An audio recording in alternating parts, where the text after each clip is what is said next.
vamos a hablar sobre el segundo tema que, por las circunstancias que ustedes conocen, no se pudo llevar a cabo. Debo advertirles que yo no soy un experto en filosofía, pero ustedes y mi persona trataremos de llenar este tema para completar lo que inicialmente se había programado. Entonces vamos a hablar rápidamente sobre los conceptos más básicos de la ética griega y vamos a hablar también algo relacionado con la mitología, que es parte también de la concepción que los griegos tenían desde el punto de vista de ética y filosofía, y la importancia que tuvo esto sobre la medicina de aquella época, y que es la base no solamente de la cultura occidental, sino también de toda la parte médica que actualmente tenemos, porque esa es la base de la parte filosófica y de la parte científica que actualmente maneja medicina.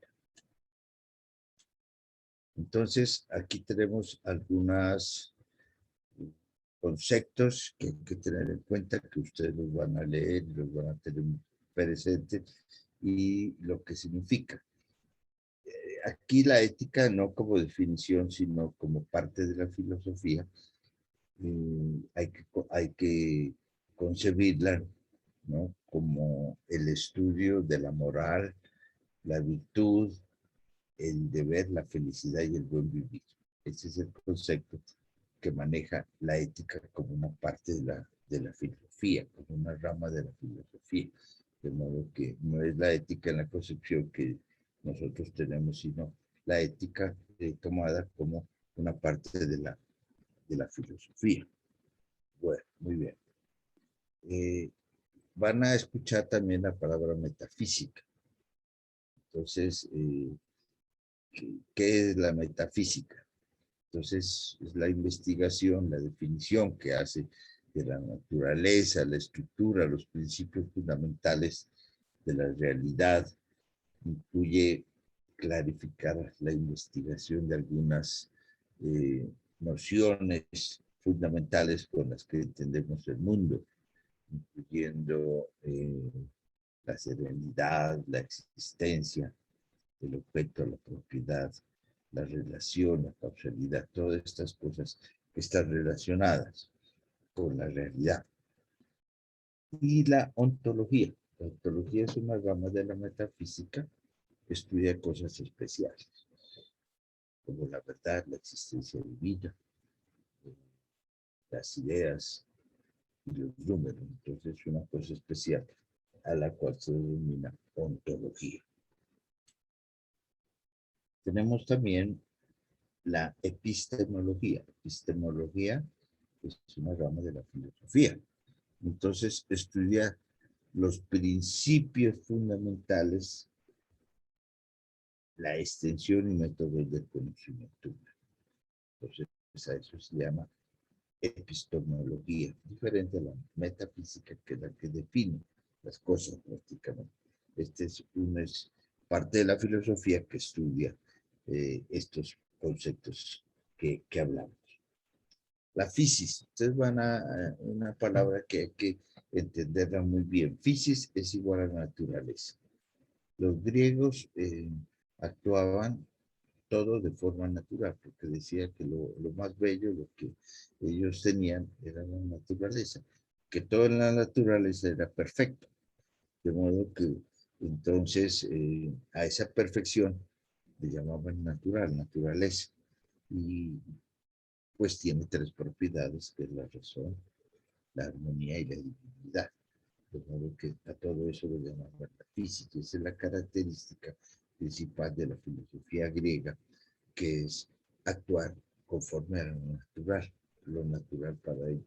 Y no solamente es de los griegos, dense cuenta que los ancestros de acá, todos actuaban de forma natural, porque tenían que la naturaleza, la luna, el sol, la tierra, el agua, eran divinidades y que había que poder manejarlas de forma natural. Por eso la cultura de razas ancestrales, defender la tierra, la Pachamama, como le llaman, en nuestros territorios, tiene su razón de ser. Actúan éticamente en forma natural. La polis. Entonces van a escuchar la polis. La polis no es la policía. La polis hace relación a las ciudades, a las regiones. Los griegos tenían una parte filosófica que partía de la política, como la vamos a ver, y ellos se reunían en los barrios, en las ciudades, y a eso se llamaba la polis. Bueno, entonces, la ética griega, ¿no? Eh, nace prácticamente, y tiene como objeto la atención especial, sobre todo en Atenas, pues que era el centro filosófico, donde los problemas del hombre eran meramente políticos y morales. Parece que estuvieran en nuestra tierra en este momento, en Colombia, donde los problemas son políticos y morales, ¿no? Nos está ahogando la corrupción, ¿no? Surgidos así en diferentes doctrinas filosóficas conformadas por especialistas, dando inicio a la llamada filosofía política y moral, con el fin de plantear y entender la relación del individuo con la sociedad, con la comunidad. Entonces, esa es la base de la filosofía griega, la base política, moral y moral. Entonces, en esta filosofía política y moral es muy fácil distinguir unas etapas, que son la etapa sofística o presocrática, o sea, antes de Sócrates, la etapa socrática, que es el maestro Sócrates quien la inicia.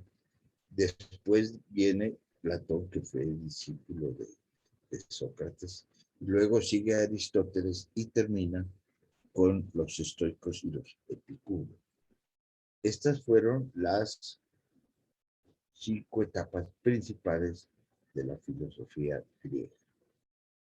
Vamos a caracterizarlas rápidamente en qué consistían estas ramas de la filosofía griega antigua. Entonces, los sofistas constituyen pues un movimiento intelectual en la Grecia del siglo V antes de Cristo, ¿no? El vocablo sofista significa originariamente maestro, sabio, como lo demuestra el parentesco con la palabra griega sofía, que significa sabiduría. No sé por qué los llamaban sofistas, tal vez por lo que fueron los primeros en practicar la intelectualidad en estos sentidos. La característica de esta filosofía es que no hay verdades y no hay errores, es un poco dualistas, ¿no? Y las normas, por ser humanas, pues eran transitorias. Esa es una política que, como decía algún político colombiano, ni chicha ni limonada, ¿no? No define nada, absolutamente nada. Protágoras fue uno de los más destacados de esta filosofía, ¿no? En el relativismo, porque estos relativismos o son muy subjetivos, argumentando que todo es relativo al sujeto, al hombre, que es en la medida de todas las cosas. Asimismo, había otro filósofo, Gorgias, que sostenía que es imposible saber lo que existe verdaderamente y lo que no existe. Como les digo, ni fu ni fa, ¿no? Una filosofía un poco medio descrestadora. Luego tenemos a Sócrates.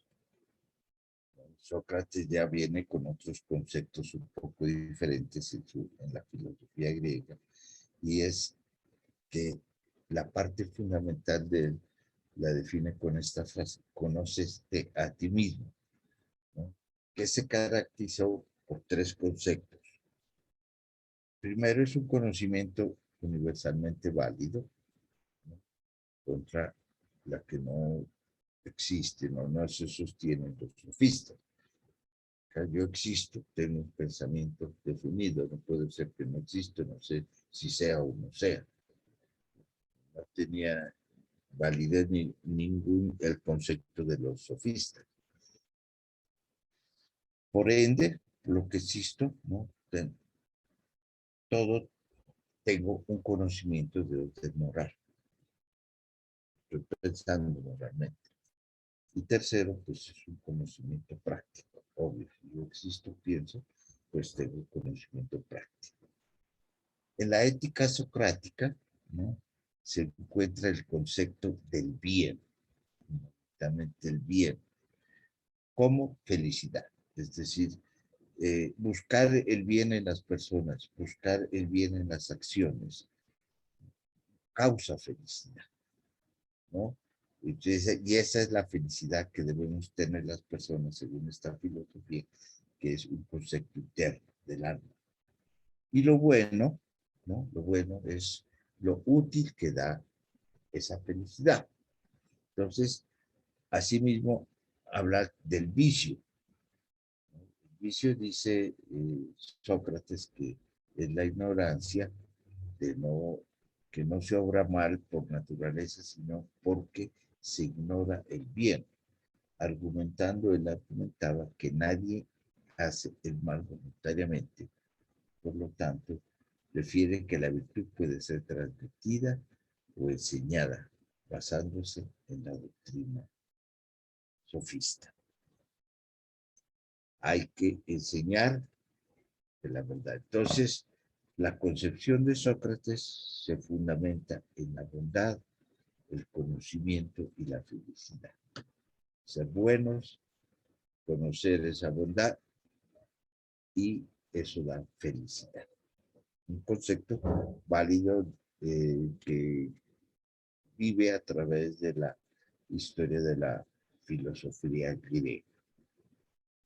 Yo luego, nuevamente, a uno de los principales protagonistas de esta la filosofía, que es Platón, ¿no?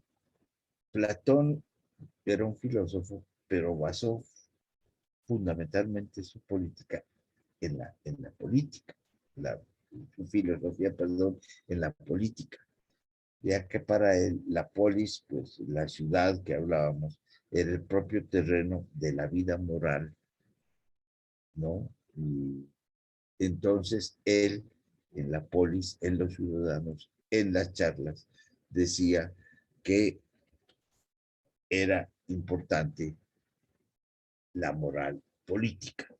Entonces, su concepción era metafísica, o sea, dualismo del mundo sensible, o sea, de lo que se sentía y de la realidad, y del mundo de las ideas permanentes, eternas, perfectas e inmutables, que constituyen la verdadera realidad y tienen como cima la idea del bien. Ellos siempre hablaban del bien, lo entendían en diversas formas, pero dense cuenta que una de las bases de la filosofía griega era el bien, la felicidad, la physis, lo natural. De su doctrina del alma, pues el alma es la razón, la llama él la razón, la voluntad o ánimo que las personas tienen, la razón ligada a las necesidades corporales. Si uno actúa de acuerdo a la necesidad corporal que uno tiene en todos los sentidos. Entonces, para practicar el bien, hay que purificar y liberar de la materia y poder contemplar lo que realmente es y sobre todo la idea del bien. Entonces Platón tenía como base la política filosófica en la política, que era una parte fundamental de los griegos, la política. Y entonces él era muy crítico de los políticos.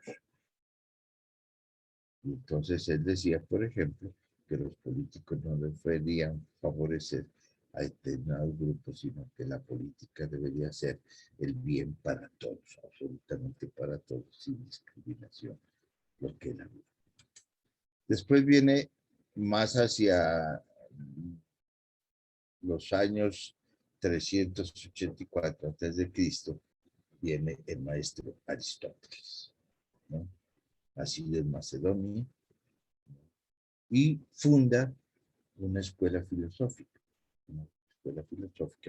que tiene un nombre especial que se llama el Liceo. Y a los discípulos se les llamaba los paratéticos,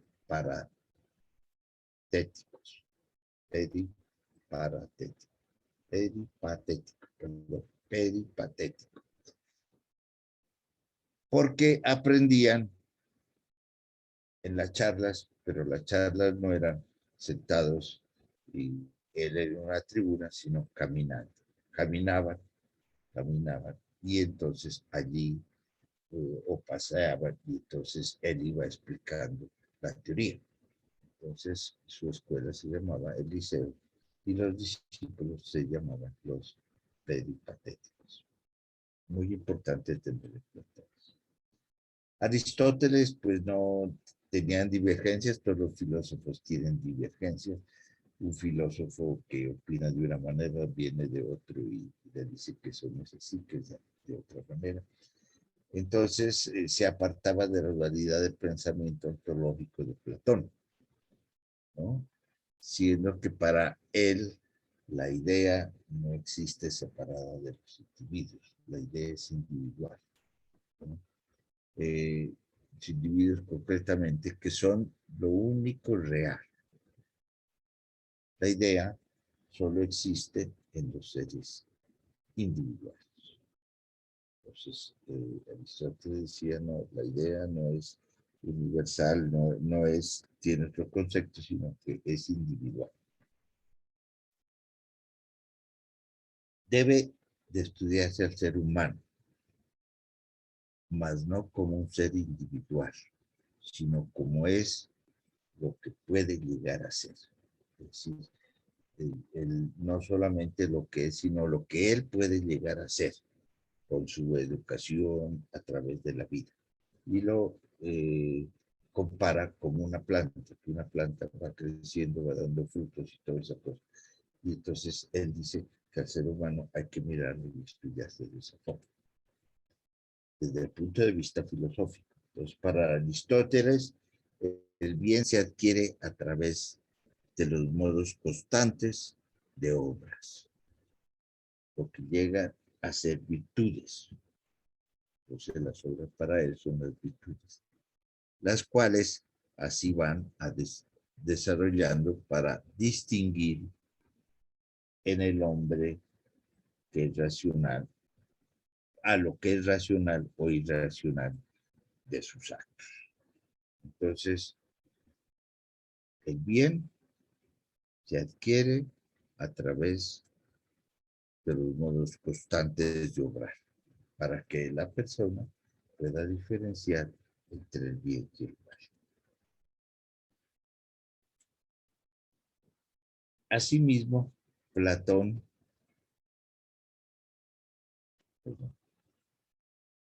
así como Platón, pues la ética de Aristóteles va de acuerdo a que la comunidad social y la política es el medio necesario para la moral.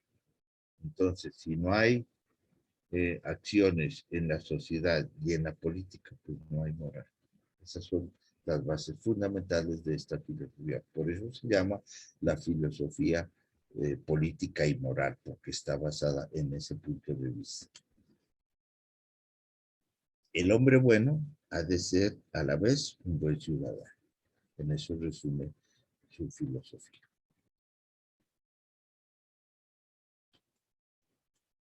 Bueno, y por último tenemos los estoicos y los epicúreos.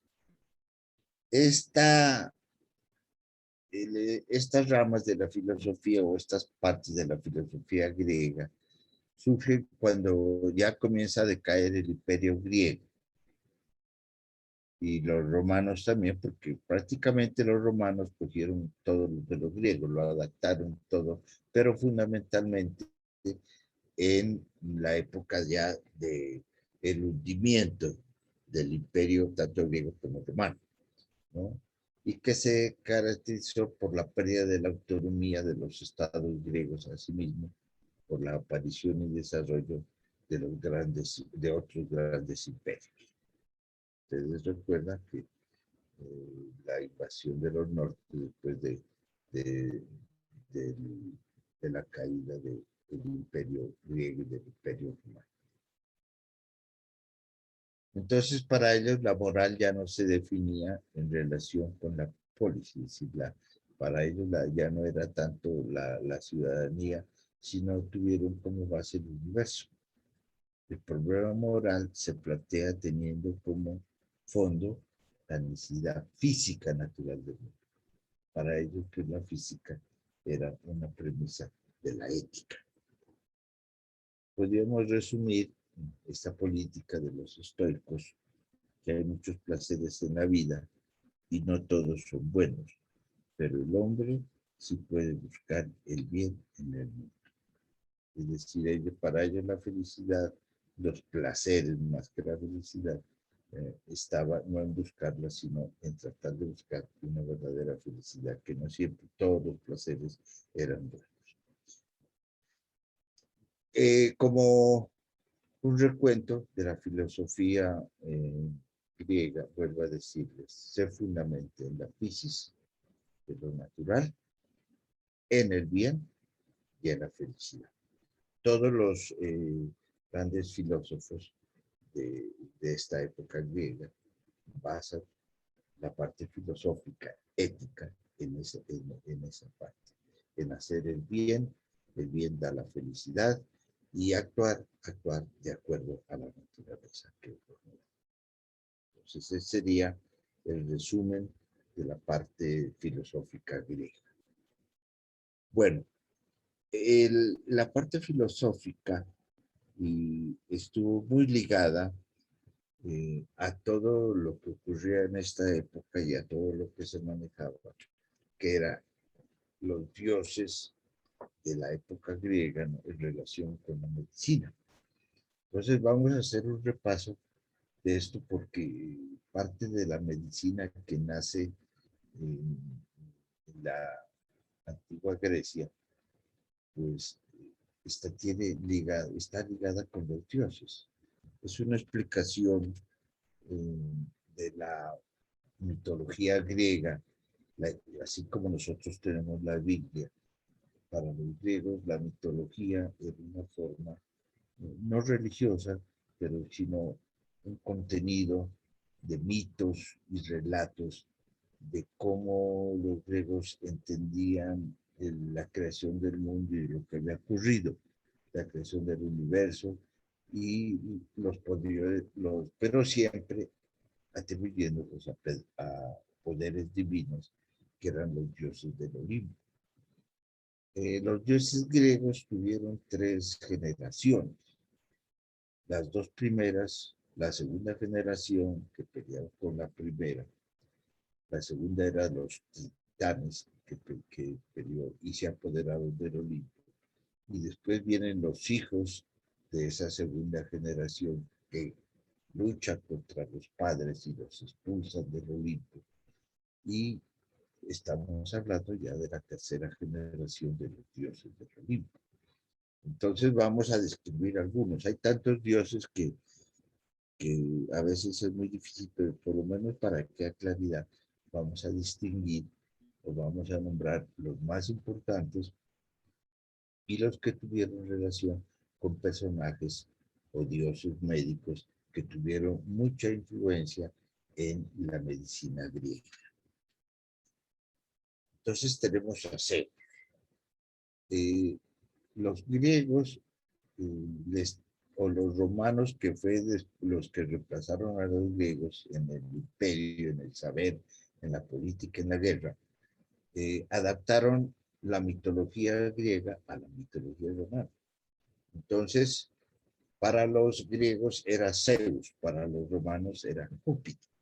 Nombre que los nombres que están entre paréntesis equivalen al dios romano, como los romanos los denominaban. Entonces, Zeus para los griegos, Júpiter para los romanos, era el máximo dios, pues el dios del cielo y soberano del Olimpo.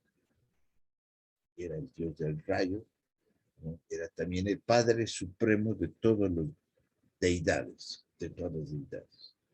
y obviamente, pues de todos los mortales que habitaban la tierra. Bueno, entonces, ese era Zeus. Tenía un hermano, ellos eran tres hermanos fundamentales: Zeus, Poseidón, que en latín, para los romanos, era Neptuno.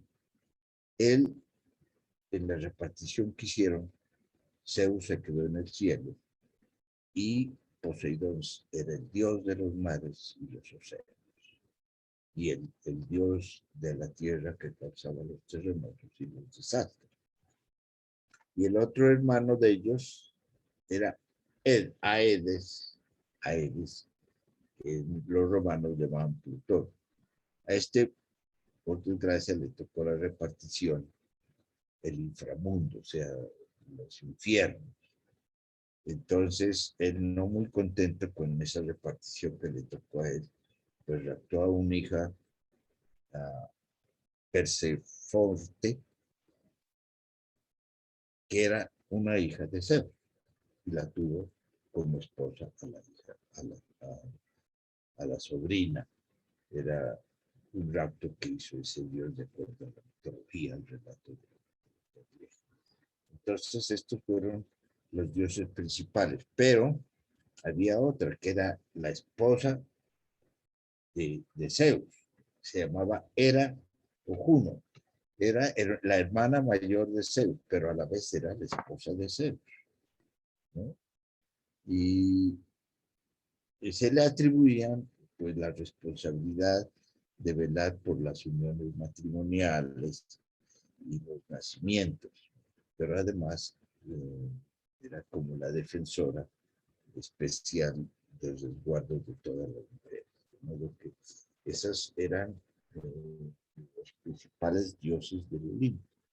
Estos dioses, sobre todo Zeus, era una persona muy difícil o muy infiel, y tuvo muchos hijos. Sus hijos con la diosa Hera, el primero fue Hefesto,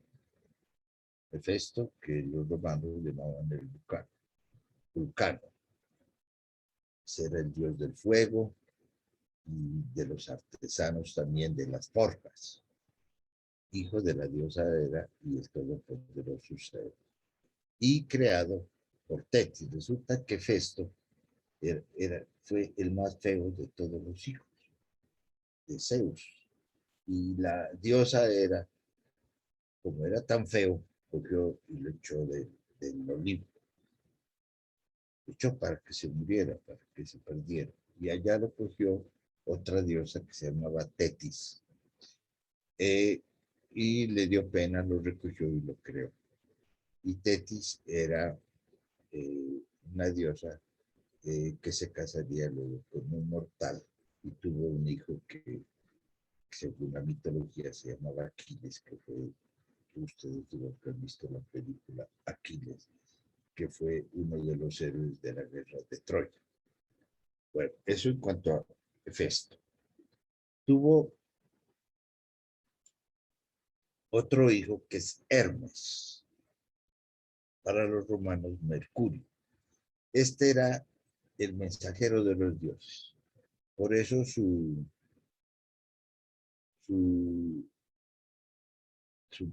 su forma de mostrarse era con alas, porque llevaba los mensajes de todos los dioses. Y era muy charlatán, muy dialéctico, y manejaba también la diplomacia. Hermes, Zeus lo mandó a Hermes a que fuera a ver a su tío Edes, para ver si devolvía a la sobrina que se había raptado. Y efectivamente con su diplomacia lo consiguió. Bueno, tenemos otro de los hijos de ellos que era Dionisio.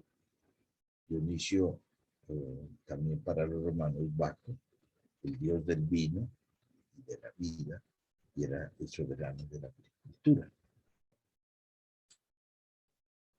Y tenía una hija que se llamaba Atenea. Atenea, que los romanos la llamaron Minerva. Era la diosa de la sabiduría, ¿no? Literata, inteligente, y era la más influyente, obviamente, por su inteligencia de la Olimpo. Era Atenea, pues dio el nombre a la capital, Atenas, ¿no? La capital de los griegos.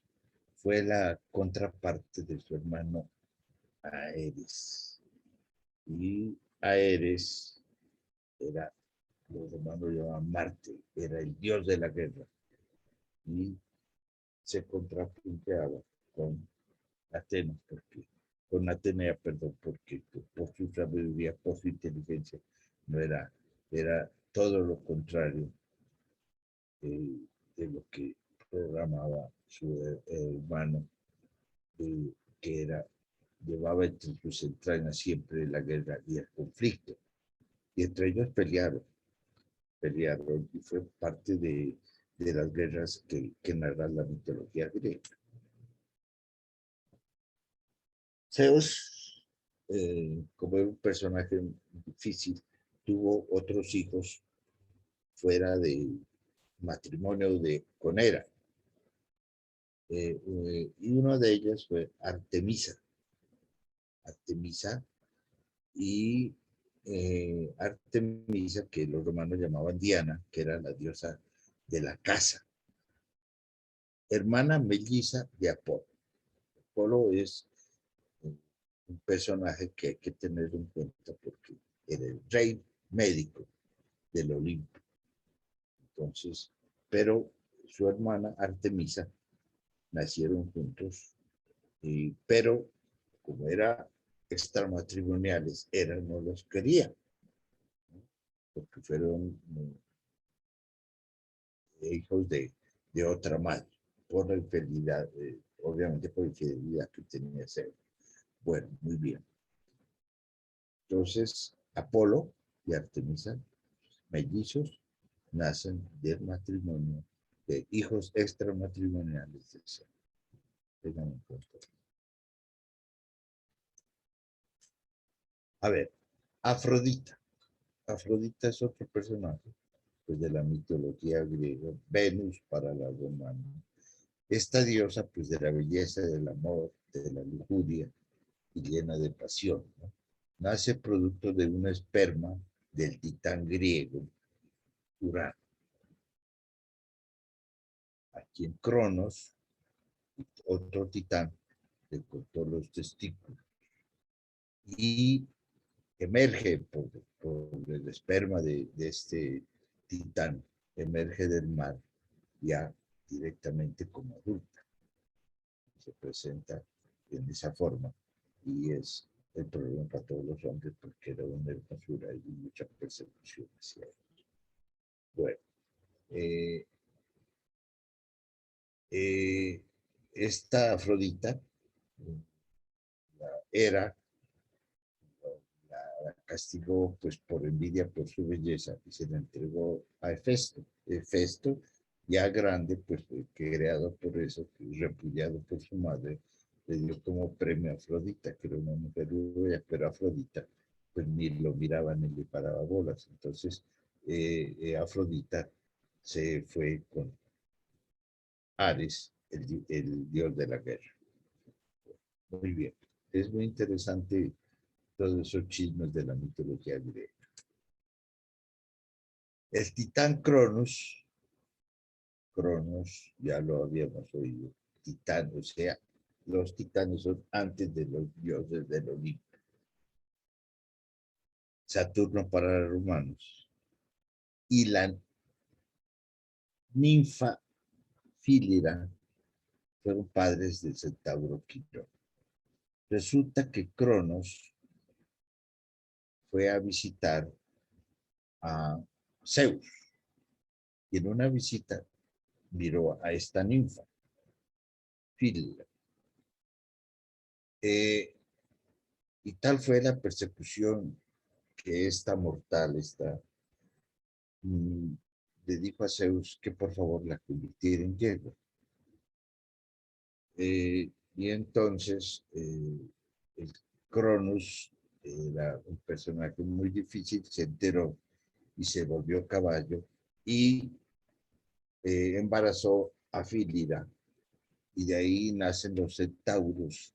Los centauros tenían cabeza y torso humano, pero el resto, la parte inferior, era animal, de caballo, y tenían cuernos, y eran unos personajes centauro agresivos, vivían en el campo, y todos eran guerreros, y eran hombres, pero salvajes, digámoslo así. Y fueron los padres del centauro Quirón, otro de los médicos importantes, como vamos a ver más adelante.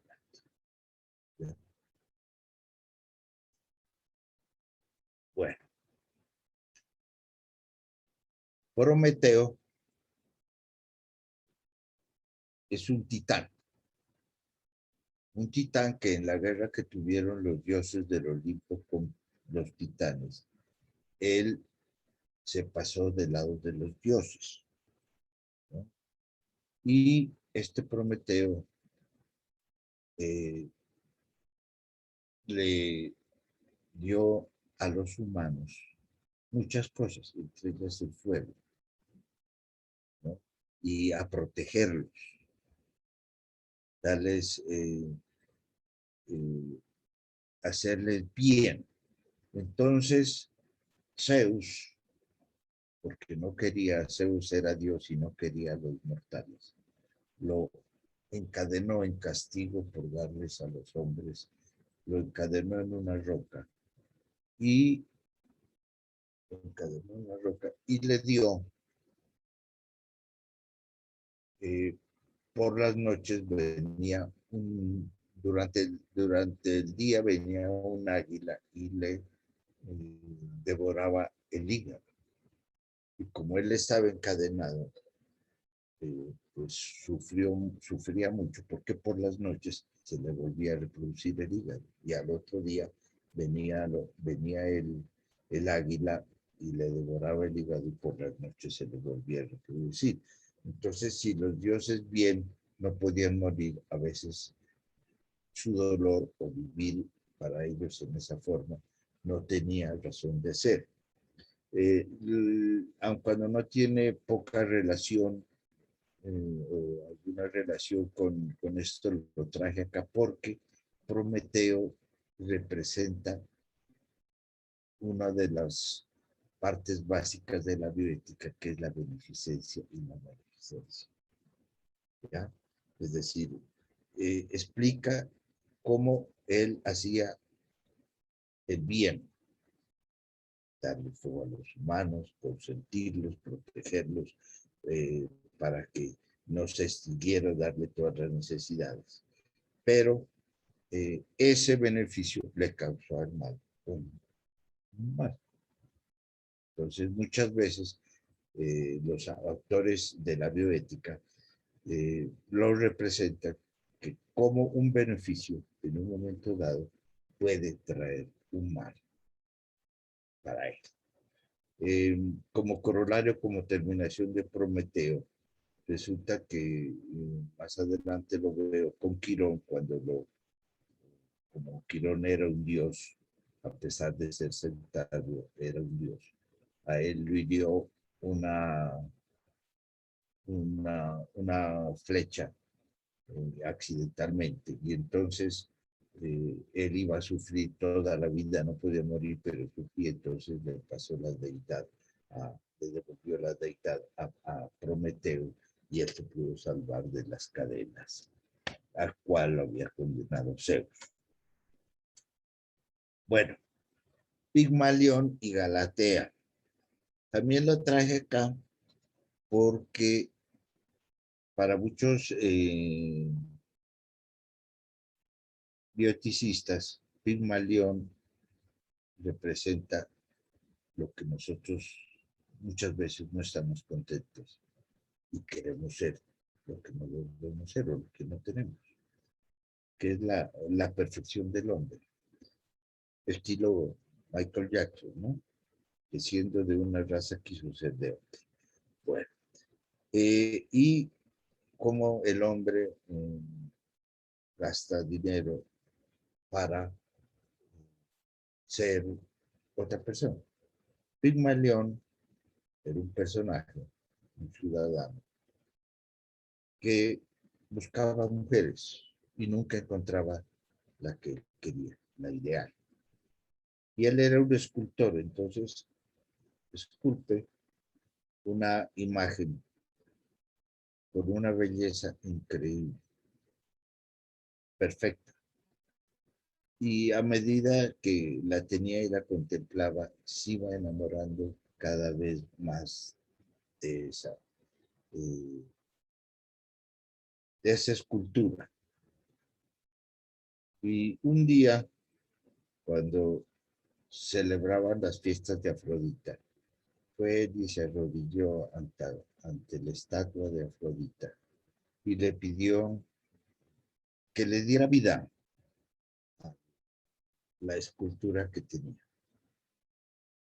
Y cuando regresó a la casa, sorpresivamente vio que la escultura tenía vida. Y pues fueron muy felices, siempre agradecidos con Afrodita por haberle dado la vida a la esposa que se llamaba Galatea, y que llegó ella a ser la reina de Chipre, según la mitología griega. Entonces, interpreta la medicina del deseo, o sea, que muchas veces no estamos contentos con lo que tenemos y buscamos algo más para nosotros. Y también aparece Narciso como uno de los dioses. Narciso eh, tenía una profecía de Teresias. Teresias era un profeta en la mitología griega, que adivinaba lo que le iba a pasar a las personas. Y eh, había profetizado que Narciso moriría joven porque no se conocería a sí mismo. Narciso era un personaje bello, hermoso,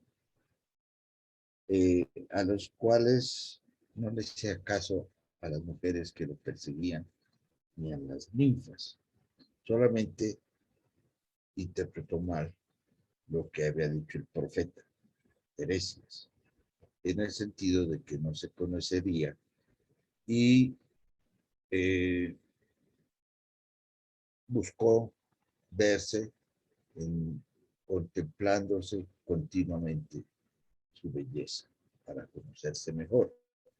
Pero eso no era el sentido de que lo decía. Y la madre mandó romper todos los espejos, todos los registros que le daban, podía verse para que no se contemplara. Entonces, pero él consiguió que el río, un río hermoso, cristalino, era como un espejo y él se iba a contemplar. Dice que en un descuido, pues se ahogó en el río. Otra de las leyendas es que el río era tan bello, tan hermoso, y que cuando vio a Narciso sintió celos de él, de la hermosura de Narciso, y entonces lo ahogó también, pero no lo hizo porque Narciso se cayó, sino que lo hizo por celos del río, porque no quería tener un personaje tan bello como era ese río cristalino.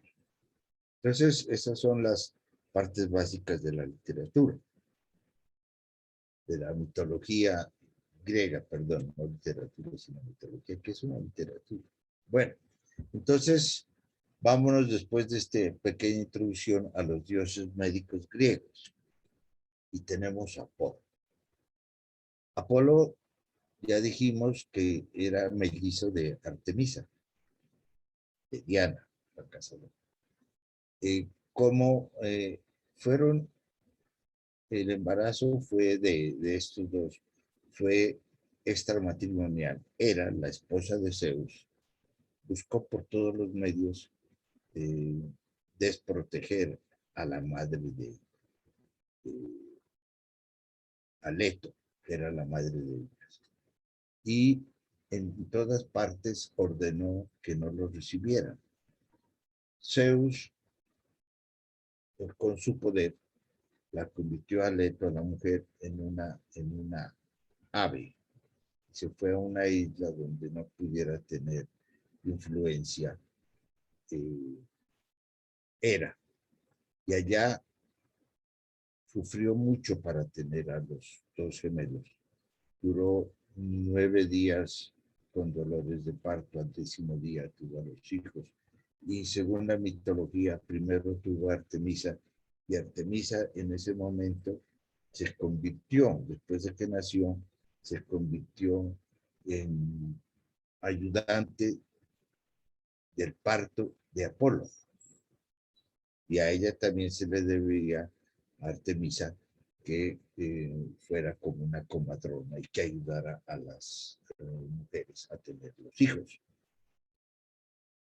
Entonces, esa es el nacimiento de Apolo y de Artemisa.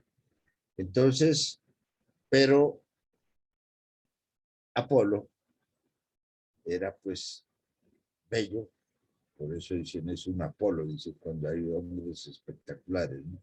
El dios del sol, de la luz, la verdad, era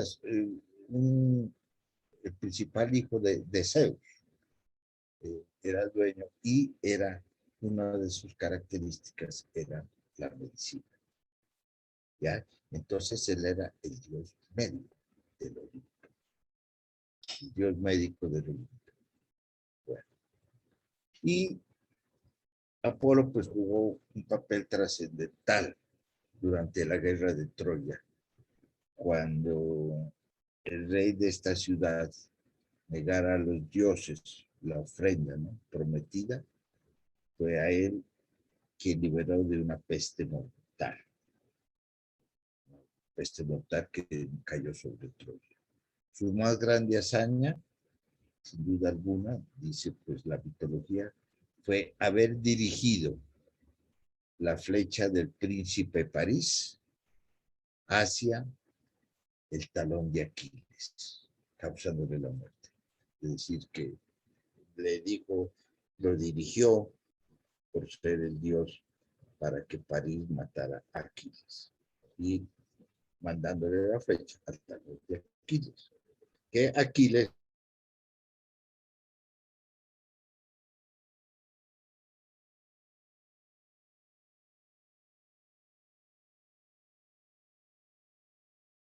decía en el sentido que era el talón de Aquiles. Y la madre, cuando era Aquiles era pequeño, entonces lo metió en un río para protegerlo y darle fuerzas de que nada le pasara, pero se quedó sin protección la parte de los talones y esa era la parte débil. Y de ahí viene porque se llama el talón de Aquiles. Eso tiene todas sus interpretaciones médicas, todas estas cosas de la mitología griega. Bueno, a pesar pues de su condición de extranjero, en el sentido de que no era bien recibido Apolo, pues era un dios muy querido y fue en los romanos también fue muy importante. Por eso Apolo no se le cambió el nombre. Apolo era llamado Apolo en la mitología griega y en la mitología romana, porque fue el dios preferido, muy querido por los romanos también, que lo veían como una fuente de estabilidad política y conocimiento médico, así como guardián contra las enfermedades y las infecciones. Entonces, fíjese que Apolo tiene el nombre tanto en la mitología romana como en la mitología griega, el mismo nombre. Bueno, entonces resulta que Asclepio es hijo de Apolo y la mortal ninfa Coronis. Resulta que un día Apolo caminaba por el bosque y vio a esta ninfa mortal, un personaje mortal, Coronis, y se enamoró perdidamente de ella y la embarazó y embarazó y estando en embarazo, como era mortal, estaba ofrecida en matrimonio a otro personaje.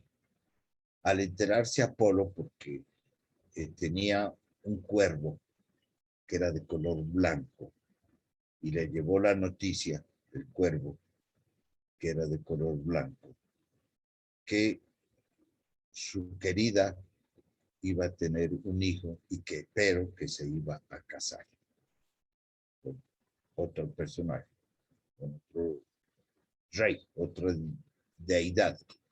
Entonces Apolo entró en furia, mató a Coronis, mató al prometido y mató a toda la familia. Y encima de eso también mató al cuervo, que era de color blanco, y desde ese momento los cuervos tomaron el color negro, según la mitología. Entonces, pero Apolo, al ver muerta a su querida Coronis, le hizo una cesárea y sacó a Asclepio, que pudo sobrevivir. Con la hermana Apolo, con la hermana Artemisa, cuidaron de él inicialmente y posteriormente lo entregaron a Quirón, el centauro que les voy a decir posteriormente. Y el centauro era un maestro de la medicina y de la cirugía, como lo vamos a ver. Entonces le enseñó todas las cosas de la medicina. Entonces fue criado y fue discípulo del centauro Quirón. Y fue muy famoso en toda Grecia por sus curaciones y por todos era el dios de la medicina. Fue tan famoso que Apolo dijo: yo renuncio a ser el dios de la medicina y le dejo la deidad de médico a Asclepio. Asclepio es el mismo Esculapio en la literatura romana. Pero resulta que se volvió tan famoso que comenzó a resucitar muertos. Y entonces a Zeus no le gustó porque él era enemigo de los mortales o no quería los mortales. Que hubiera muchos que resucitaran a los muertos. Y Aedes, el rey de los infiernos, tampoco le gustaba porque no iba clientela hacia allá. Entonces Zeus, por excederse en la medicina de resucitar muertos, lo mató con un rayo, porque era Zeus, el dios del rayo. Entonces lo mató a Asclepio. Asclepio entonces es el padre o el hijo mejor de Apolo y de la medicina griega. Ahí lo tenemos, Asclepio, con su báculo, que es una vara y una serpiente enrollada. Hablaremos de esto más adelante. Y tenemos pues Quirón, el gran maestro de la cirugía. ¿Quién era Quirón? Ya supimos que Quirón fue concebido por Cronos y una ninfa mortal.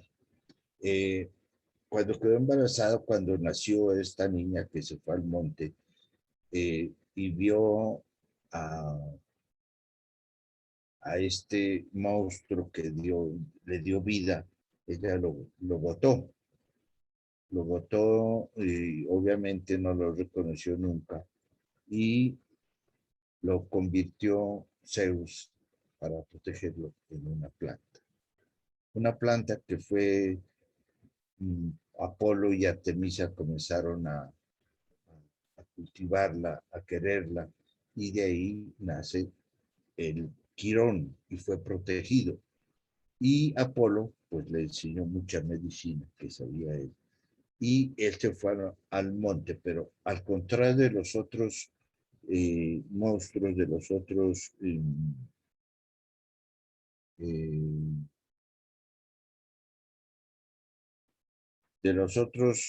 él era una persona normal, una persona muy querida, muy bondadosa, y fue quien recibió a Asclepio, y ahí fue quien lo cuidó, fue quien le enseñó toda la medicina, porque Quirón era un gran maestro de la medicina de cirugía y era famoso antes que Asclepio también por curar muchos héroes de la guerra de Troya. Entonces, Quirón se volvió muy famoso y fue el maestro de Asclepio.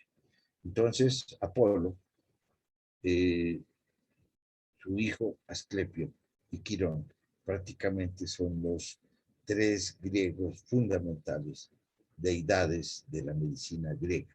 No es que no haya otros, hay otros, hay cantidades, pero pues eso uno se confunde con tantas deidades que hubo, pero los principales fueron esos tres dioses. Muy bien, aquí tenemos eh, la escultura de Esculapio de Apolo con esta vara, que es la vara de él, y la serpiente, que es el símbolo de la medicina y que hablaremos al final de esta cosa.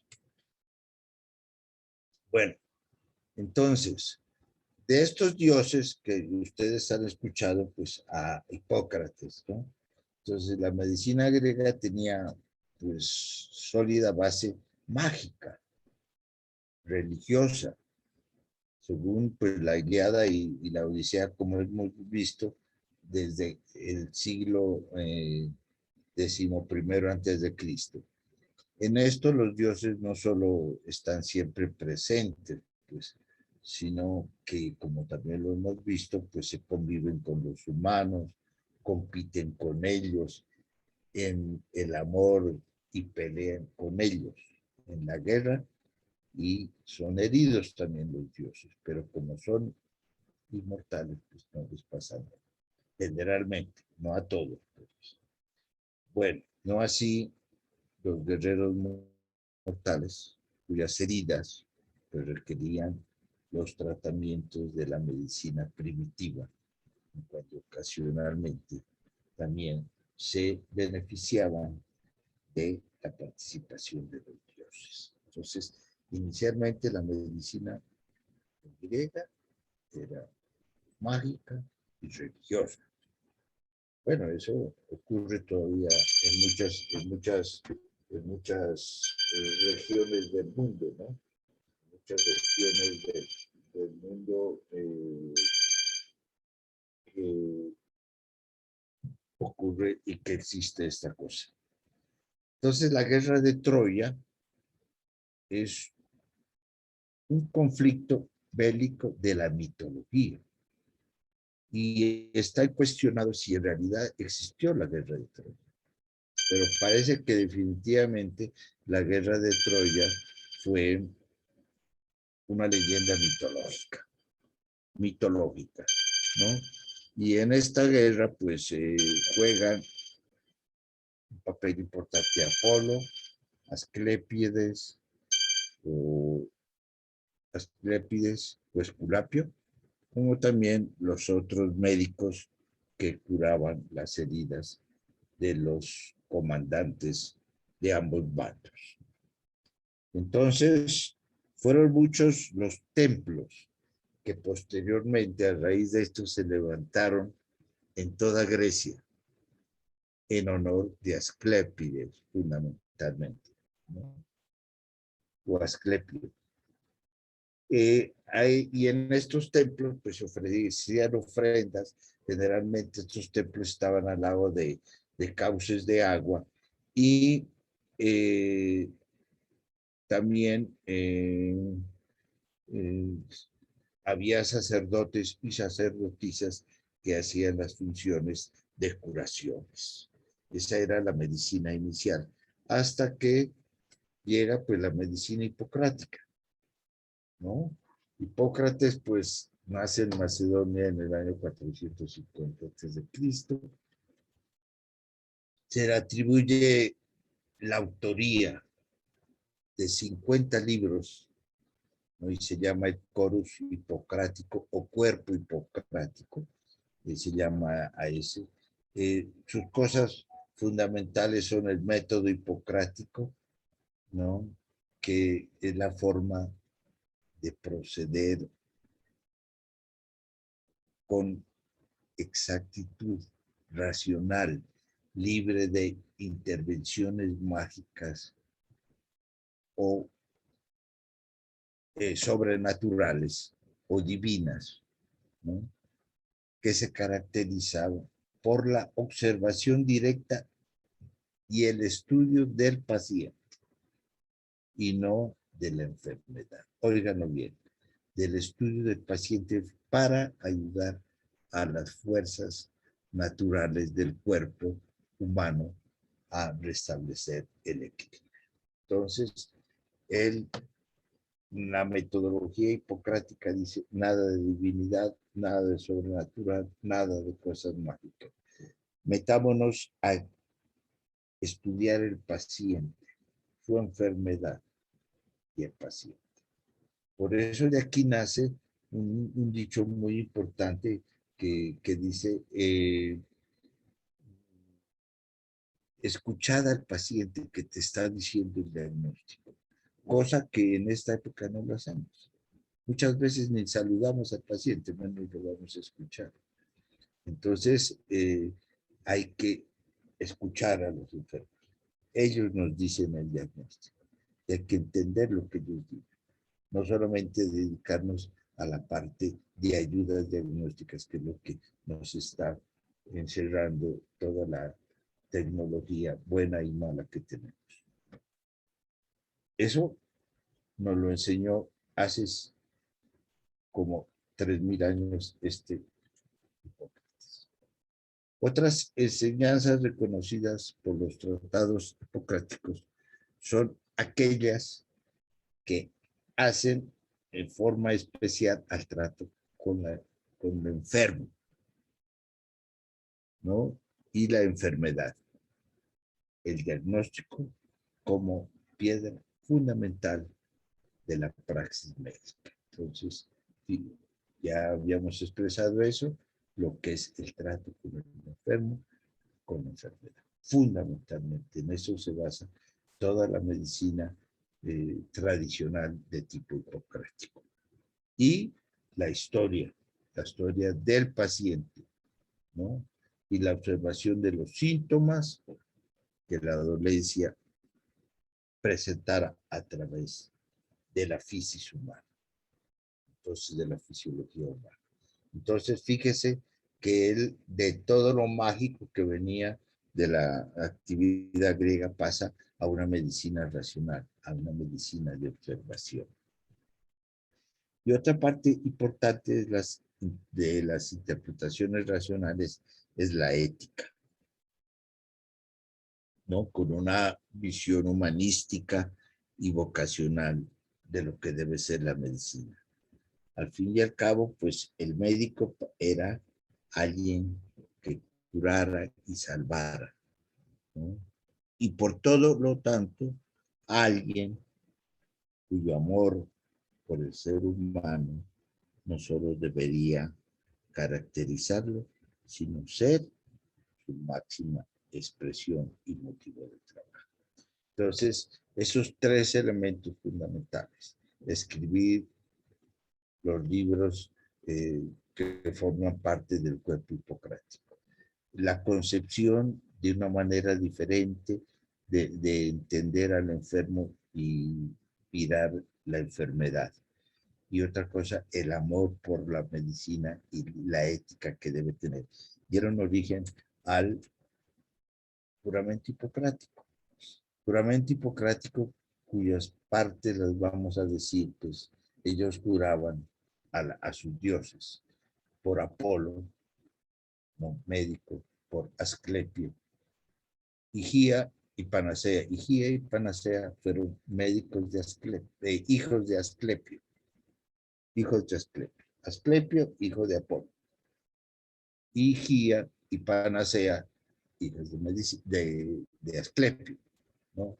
Por todos los dioses y todas las diosas, tomándolos como testigos, cumplir fielmente, según mi lecto saber y entender, este juramento y compromiso. Actualmente nuestros juramentos, obviamente no juramos por esos dioses, pero juramos por Dios, pero en otras partes, en los países comunistas, por ejemplo, no tienen la abolición de, de, de jurar por Dios, porque pues ellos son ateos. Bueno, eso cada país tiene su norma, pero la parte básica es esto del juramento hipocrático. Venerar como a mi padre, a quien me enseñó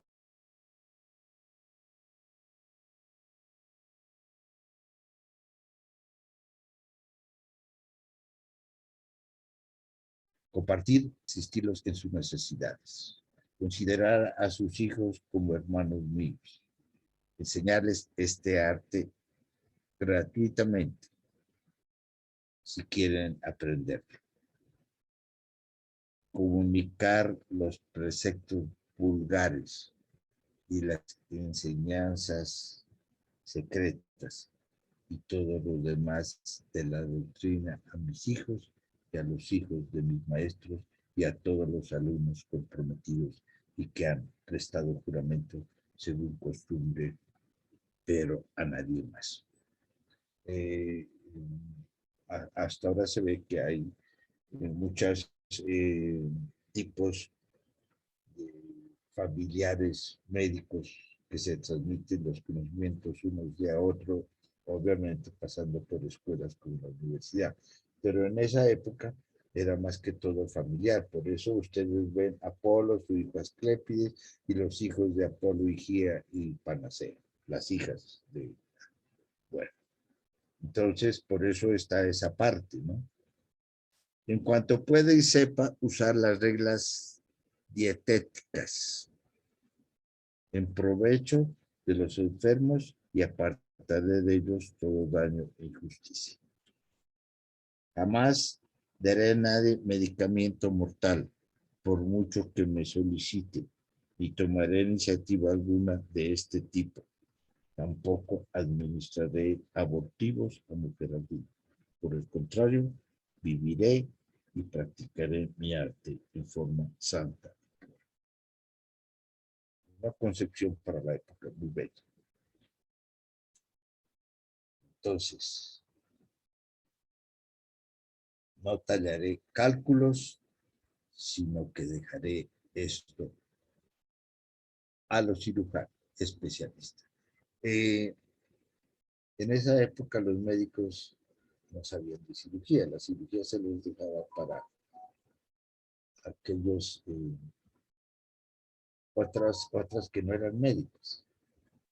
Entonces fue ya en la Edad Media que la cirugía pasó a ser parte de la medicina, pero en la época antigua la cirugía no hacía parte de la medicina, era como carpintería, era como cerrajería, entonces no eran los médicos los que hacían la cirugía. En cualquier casa que entre, lo haré para el bien de los enfermos, apartándome de toda injusticia voluntaria y de toda corrupción, principalmente de toda relación vergonzosa con mujeres y muchachos, ya sean libres o esclavos.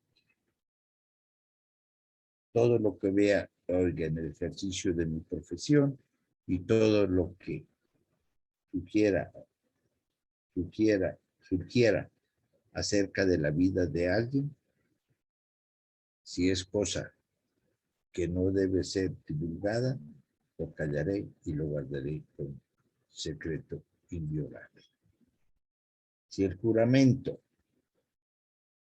cumpliere íntegro, viva yo feliz y recoja los frutos del arte y sea honrado por todos los hombres y por la más remota posteridad. Pero si soy transgresor y perjuro a vengarme lo contrario. Avéngame lo contrario, perdón. Este es el juramento, lógicamente, básico, práctico, que desde aquella época pues ha sido parte fundamental en la medicina, en toda la medicina mundial, prácticamente. Claro, con sus reformas y sus actualizaciones. Por último, quiero hablarles sobre el caduceo. El caduceo de la medicina es el que está al lado izquierdo, o sea, la que tenía Esculapio, la vara y la serpiente. ¿Por qué la vara y la serpiente? Dicen, la mitología griega describe que un día estando Asclepio curando un paciente entró una serpiente y él tenía una vara y mató a la serpiente. Mató a la serpiente. Pero en ese momento apareció otra serpiente con unas hierbas en la boca que se las pasó, mientras mataba a la otra serpiente, se las pasó al paciente, la otra serpiente, y inmediatamente el paciente se curó. Y por eso el caduceo, símbolo de la medicina, es la vara de Esculapio y la serpiente suya. Pero muchas veces se confunde lo que está a mano derecha, que es el escudo de Hermes. Hermes o Mercurio, ya decimos, es el dios mensajero, el dios del comercio también.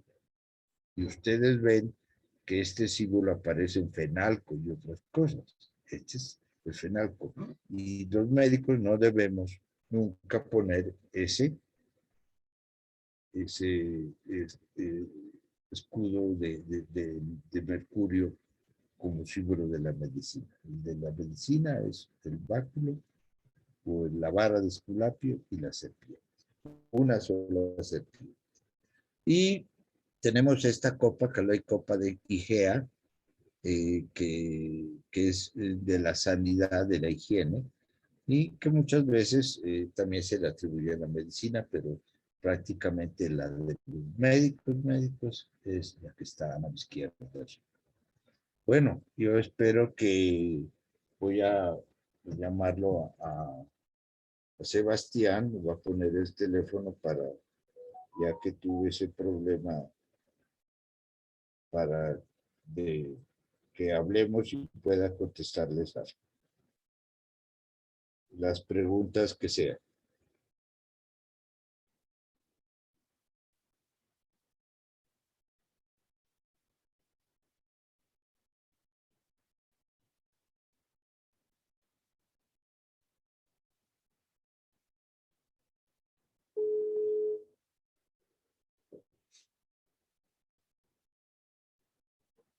Bueno, ¿oyeron? ¿Oyeron la charla? ¿Sí? Usted podría cerrar su micrófono para que por se corren bien, para que lo escuchen. Bueno, a ver, y yo tengo acá el celular. Bueno, yo cierro el micrófono ya. Correcto, voy a salir de aquí de esto. Espérame un ratico.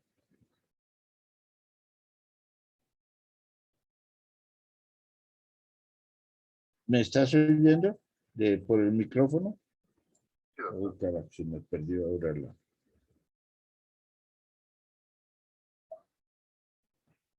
Ya, está. Dígame. Listo. ¿Qué pasó?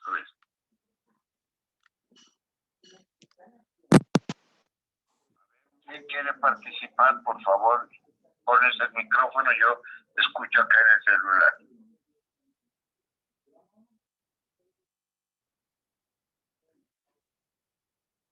Chicos, ¿alguno quiere participar?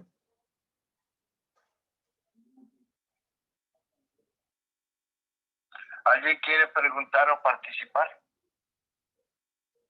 Sí, ¿Abre el doctor. micrófono?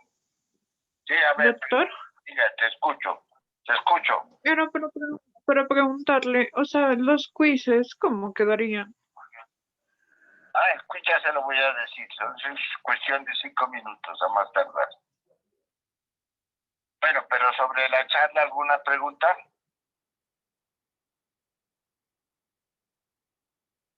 ¿Alguna pregunta sobre la charla?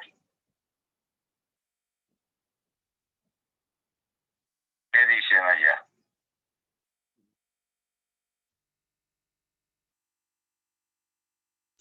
No, doctor, respecto a la charla, no, en verdad me quedó todo muy claro con usted. Nada, bueno, entonces, las preguntas. Doctor, una cosita. Sí, Ustedes que algunos compañeros no pueden asistir pues por cuestiones de energía y de internet. Entonces, pues, ¿cómo sería con ellos? ¿Qué se podría hacer? bueno, yo voy a tenerlos en cuenta, pero es que ese es el problema. ¿Será cierto eso? Yo que les creo, pero es que hay muchos que no asisten, no toman como pretexto eso.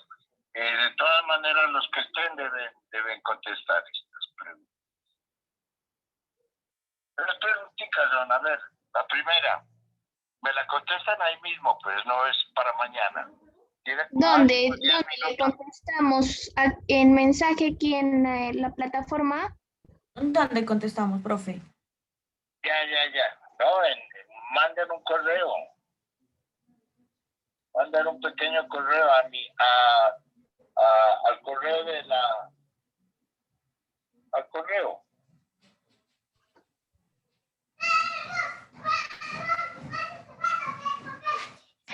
Doctor, ¿se lo enviamos ahorita mismo que usted nos dé la pregunta o cómo es? Sí, ahorita mismo. Es que es una contestación, a ver a ver, la primera pregunta. Me la mandan Profe, pero abrimos el correo. Es que no entiendo dónde toca enviar las preguntas. Seba, ¿nos puedes Espérame, doctor, les aclaro y ya listo. Sí, chicos, abran el correo y pues del que él nos envía las notas y todo, le dirigen el correo y pues ahí responden. Le ponen la respuesta. Ya les voy a mandar el correo para que también lo tengan ahí en cuenta. ¿Está listo el correo? Gracias.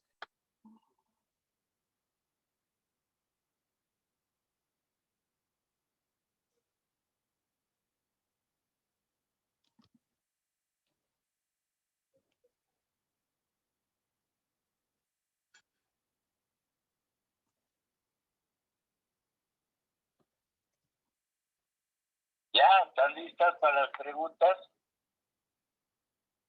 ¿Listo, chicos? Pero un ratito, doctor. No, Espera, profe, espere. abra el correo.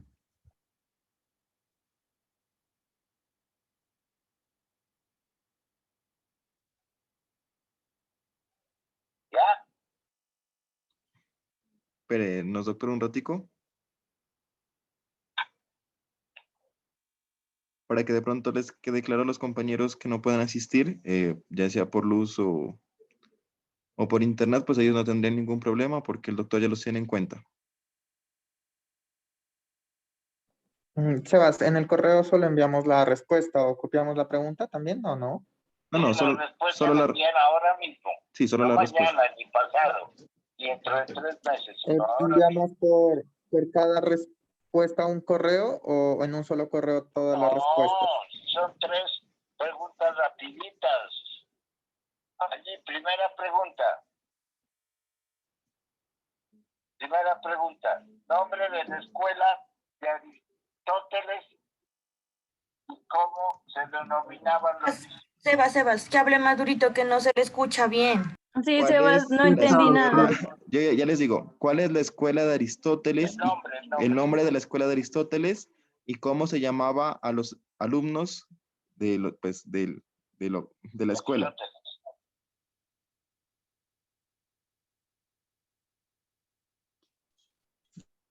Yo no escuché la pregunta, ¿me pueden repetir?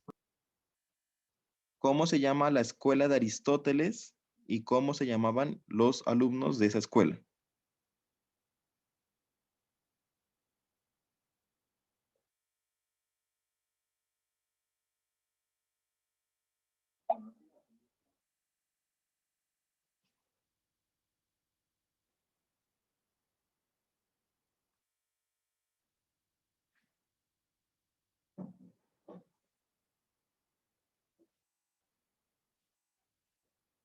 ¿Listo, chicos? O sea, se No, Sebas. Listo, Sebas. ¿Cómo?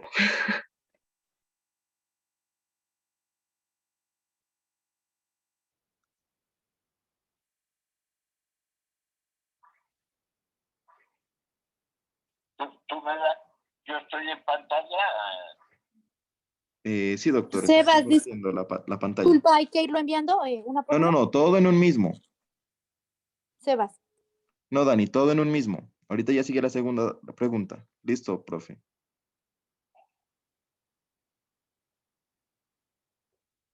Doctor. Sí, segunda pregunta. Yo prendí el micrófono para que la oiga todo. Segunda pregunta.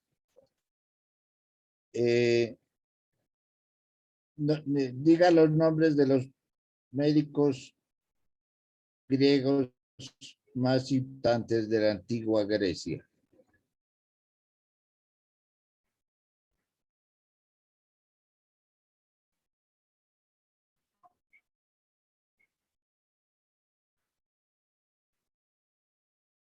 Pero no lo dicten en silencio.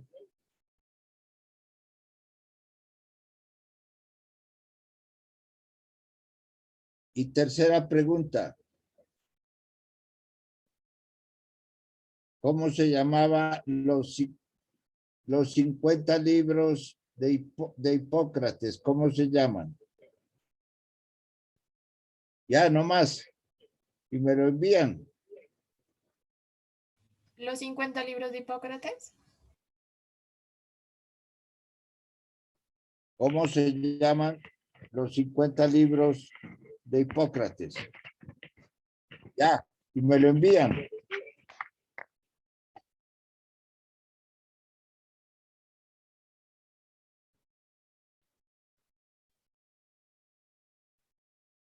Bueno. Ya, doctor, ya le enviamos. Por favor, máximo 5 minutos a partir de ahora para el quiz. Después ya no vale.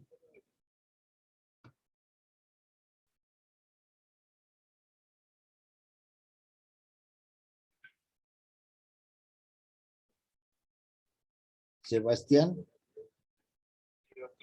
yo les envié a todos el trabajo para la próxima semana, ¿no? Sí, doctor. Bueno, espero lo hayan recibido. Bueno, muy bien. Entonces, recibo los trabajos máximo 5 minutos a partir de ahora. Gracias. Y que tengan un resto de feliz día. Hasta luego.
¿Ya lo enviaron, chicos? ¿Falta alguno de pronto?